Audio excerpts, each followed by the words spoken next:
The number of confirmed cases of coronavirus in Armenia has reached 194, National Center for Disease Control and Prevention reported, and 2 patients have already recovered. By the way, according to Armenian Health Minister Arsen Torosyan, there are no patients in grave or extremely grave conditions among the people affected.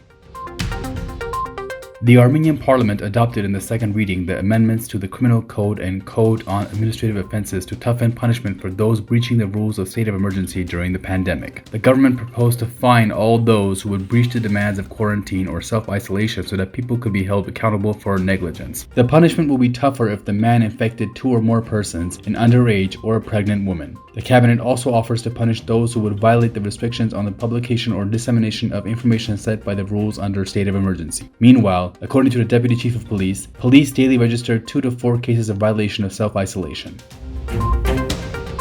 The Armenian Ministry of Foreign Affairs issued a statement on the restrictions imposed on entry to the Republic for foreign nationals traveling from coronavirus outbreak high-risk countries or visiting them 14 days before travel to Armenia. As of the 22nd of March, the list of such countries includes the US, Australia, European Union member states, Switzerland, Norway, Turkey, China, Iran, South Korea, Israel, Japan, the UK, Canada, Russia, and Georgia. According to the Armenian Embassy in Russia, air communication between Armenia and Russia will be carried out exclusively through Moscow as Russia introduces a temporary restriction on passenger air transportation from Russia to foreign states.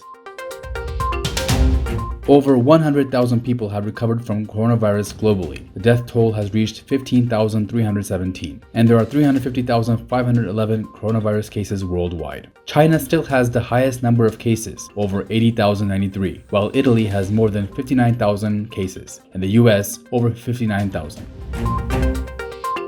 The Venice Commission, together with the OSCE ODIHR, published an opinion on draft amendments pertaining to political party regulation in Armenia and welcomed many of their proposals in the draft amendments. However, to further improve the compliance of the draft amendments, they make some recommendations, which particularly include the following: to remove overly burdensome requirements for founding and registering a political party, to ensure that all in-kind donations are counted as donations, to abolish the requirement of the workplace of a donor to be disclosed or published, to develop a clear mechanism of oversight by the Commission for the Prevention of Corruption with a clear delineation of mandates and a detailed procedure, etc.